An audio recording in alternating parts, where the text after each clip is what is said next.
Hey guys, मैं सुगंधा आपको सुनाने जा रही हूँ हमारी प्यारी सी लव स्टोरी तो जुनून सिर्फ मेरा, जिसकी ऑथर है प्रिया। उसका 70वां भाग। चैप्टर 17 हादसा।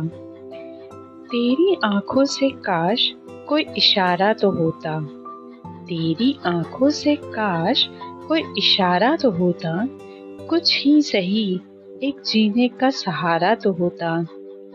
तोड़ देते दुनिया की हदों को हम, तोड़ देते दुनिया की हदों को हम, एक बार तूने मोहब्बत से पुकारा तो होता। राज अभी भी अपनी माँ की फोटो लिए जमीन पर बैठा था, तभी उसे किसी के चिल्लाने की आवाज आई। राज तुरंत उस फोटो को अलमारी में रखकर बाहर आता है तो देखता है कि सब बाहर भाग रहे थे। राज भी तुरंत बाहर जाता है और देखता है कि सब ऊपर किसी को मना कर रहे थे कि वो नीचे ना आए। राज के दादाजी भी बहुत टेंशन में ऊपर देख रहे थे। उनके माथे पर पसीना आ गया था। राज जल्दी से उनके पास जाकर कहता है, क्या हुआ दादाजी, ये ऊपर क्या है आप लोग? राज ये कहते हुए ऊपर की तरफ देखने लगा और अचानक ही वो शॉक हो गया। उसकी आंखें बड़ी बड़ी हो गईं। ये नजारा देखकर उसका दिल घबराहट से भर गया। राज जोर से चीखा, क्यूटी!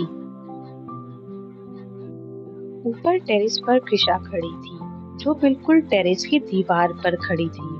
किसी को कुछ समझ ही नहीं आ रहा था। राज के दादाजी को तो बहुत ही ज्यादा चिंता हो रही थी। वो अच्छे से जान गए थे कि कृषा क्या है राज के लिए। कृषा राज का जुनून है। अगर कृषा को कुछ भी हुआ तो राज पागल हो जाएगा। राज तुरंत ही ऊपर टेरेस की तरफ भागा। राज के दादाजी नीचे से कोशिश कर रहे थे कि कृषा उनकी बात सुने, पर कृषा तो कुछ सुन ही नहीं रही थी। वो कोई रिएक्ट ही नहीं कर रही थी। वो बस बुत बनकर खड़ी थी। राज जैसे ही टेरेस के ऊपर पहुंचा तो उसने देखा कि कृषा अभी भी उसी दीवार पर खड़ी हुई थी। राज कृषा से कहता है, क्यूटी क्यूटी देखो देखो, मेरी बात सुनो क्यूटी। पर कृषा राज की बात पर कोई रिएक्ट नहीं कर रही थी। राज धीरे धीरे कृषा की तरफ बढ़ता है और उसके पास पहुंचते ही तुरंत कृषा का हाथ पकड़कर अपनी तरफ खींच लेता है, जिससे कृषा सीधे राज की बाहों में आकर गिरती है। राज तुरंत ही कृषा को अपने से अलग करके एक थप्पड़ बहुत तेज से मारता है, जिससे कृषा तुरंत होश में आ जाती है। इधर जब राज के दादाजी ने देखा कि राज ने कृषा को बचा लिया है, तो उन्होंने एक चैन की सांस ली और वो भी घर के अंदर की तरफ आ गए। इधर जैसे ही राज ने कृषा को थप्पड़ मारा, वैसे ही कृषा होश में आ गई और हैरानी के साथ राज को देखने लगी। राज कृषा के ऊपर गुस्सा करते हुए कहता है, ये क्या हरकत थी? क्या करने जा रही थी तुम? इस दीवार पर कौन चढ़ता है? अभी गिर जाती तो?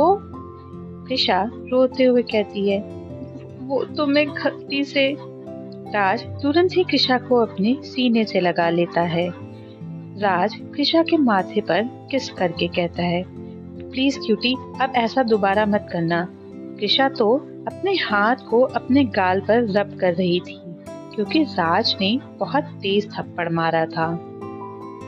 राज कृषा को अपनी गोद में उठाकर सीधे नीचे लेकर आता है और अपने दादाजी से कहता है, अब मैं यहाँ नहीं रुकूंगा, मैं क्यूटी को लेकर जा रहा हूँ।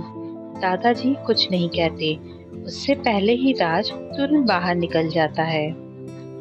राज कृषा को अपनी कार में लेकर बैठ गया और सीधे हॉस्पिटल की तरफ मोड़ लिया। थोड़ी देर बाद राज के जाने के बाद दादाजी अपने असिस्टेंट से कहते हैं, बहू तुम्हारे साथ थी ना, फिर ये सब कैसे हुआ? असिस्टेंट कहता है, बड़े बॉस, मुझे कुछ नहीं पता। मैं तो खुद मैडम को पूरा घर दिखाने के बाद उन्हें अपनी फैमिली फोटो दिखा रहा था। पहले तो मैडम बहुत खुश थी, पर अचानक ही उन्होंने मुझसे कहा कि उन्हें पानी चाहिए, तो मैं पानी लेने चला गया और मैं जब वापस आया तो मैडम वहां नहीं थी। मैं तो मैडम को ढूंढने ही लगा था, लेकिन मुझे सर्वेंट के चिल्लाने की आवाज आई। तब मैंने बाहर जाकर देखा तो मैडम दीवार पर चढ़ी हुई थी। फिर मैंने आपको बुलाया। दादाजी वहीं सोफे पर बैठ जाते हैं और कहते हैं, कुछ तो गड़बड़ है बहू के साथ। पता करो आखिर उसको क्या बीमारी है। उसके बारे में जानना बहुत जरूरी है। असिस्टेंट हाँ में सर हिलाकर वहां से चला जाता है। दादाजी खुद से, जो मैं सोच रहा हूँ बस भगवान करे वो ना हो, वरना मेरा राज बहू के बिना मर ही जाएगा। अगर बहू वही हुई तो मैं जरूर राज को छोड़ देगी। नहीं, मैं ऐसा बिल्कुल भी नहीं होने दूंगा। मैं अपने राज को फिर से बिना प्यार के जिंदगी नहीं जीने दूंगा। लेकिन क्या राज किशा के बिना जी पाएगा? आज मैंने उसका किशा के लिए जो जुनून देखा है, कहीं राज इसमें बर्बाद ना हो जाए। इधर हॉस्पिटल में राज किशा को लेकर तुरंत ही हॉस्पिटल पहुंचता है और उसे अपनी गोद में उठाकर सीधे वीआईपी रूम में लेकर जाता है, जहां पहले से ही आशीष और रघु राज का वेट कर रहे थे। राज किशा को हॉस्पिटल बेड पर लेटा देता है और डॉक्टर को कहता है, डॉक्टर अच्छे से चेक कीजिए, कोई भी अंदरूनी चोट नहीं लगी है। पूरी बॉडी चेकअप कीजिए, वो भी बिल्कुल अच्छे से। डॉक्टर राज की बात सुनकर हैरान थे, पर उनमें बिल्कुल भी हिम्मत नहीं थी कि वो उससे कुछ कहें। किशा बस मुंह बनाकर चुपचाप बैठी थी। आखिर गलती भी उसी की थी। किशा खुद से, किशु तुझे क्या पड़ी थी हीरोइन बनने की? अब लो, इस बब्बर शेर को कौन ही बचाएगा तुझे। डॉक्टर अच्छे से किशा को चेक करते हैं और राज को उसे कैबिन में आने के लिए कहते हैं। राज किशा से कहता है, क्यूटी चुपचाप यही रहना, और अगर तुमने कुछ भी किया ना तो मुझसे बुरा कोई नहीं होगा। तो किशा क्यूट सा फेस बनाकर हाँ में अपना सिर हिला देती है। राज किशा के माथे पर किस करके चला जाता है और रघु को उसका ध्यान रखने को बोलता है। इधर डॉक्टर के कैबिन में राज डॉक्टर के सामने बैठा था और आशीष राज के पीछे खड़ा हुआ था। डॉक्टर राज से पूछते हैं, सर बताइए क्या हुआ था। राज डॉक्टर को सब कुछ बता देता है, जो भी हुआ था। राज कहता है, डॉक्टर मेरी समझ में नहीं आ रहा है कि उस वक्त क्यूटी बिल्कुल भी मेरी बात नहीं सुन रही थी, और जैसे ही मैंने उसे थप्पड़ मारा उसने तुरंत ही रिएक्ट किया। राज की बात सुनकर डॉक्टर कहते हैं, देखिए मिस्टर खुराना, मैंने आपको सारी बातें सुन ली हैं और समझी भी हैं। उससे ये पता चलता है कि मिसेस खुराना ने आपके घर में कुछ ऐसा देखा है जो उनके साथ पास्ट में हुआ था, जिससे वो शॉक हो गई थी और वो वापस वहीं चली गई थी, उसी कंडीशन में जो उस टाइम वो कर रही थी। उन्होंने आज वही किया, और अपने जैसे ही उन्होंने थप्पड़ मारा वो अपने शौक से बाहर आ गई और नॉर्मल बिहेव करने लगी। उन्हें तो पता ही नहीं है कि उनके साथ ये सब होता है, क्योंकि ये उनकी दूसरा माइंड करता है। एक तरफ की मेमोरी में आप और उनकी अच्छी लाइफ है, वहीं दूसरी तरफ मेमोरी में उनकी बुरी लाइफ है, जिससे कि उससे जुड़ी हुई हर चीज से वो वापस वहीं अपने पास्ट में चली जाती हैं। राज हैरान था डॉक्टर की बात सुनकर। उसने कहा, क्या इसका कोई इलाज नहीं है? तो डॉक्टर कहते हैं, नहीं, क्योंकि ये उनके साथ पास्ट में हुई घटना थी। पहले हमें ये जानना होगा कि उनके साथ क्या हुआ था, उसके बाद ही हम लोग कोई ट्रीटमेंट कर सकते हैं। बस आप उनका अच्छे से ख्याल रखें और वो बिल्कुल ठीक हैं। उन्हें कोई चोट नहीं लगी है, न ही बॉडी में कोई भी निशान है। डॉक्टर की बात सुनकर राज थोड़ा रिलैक्स होता है।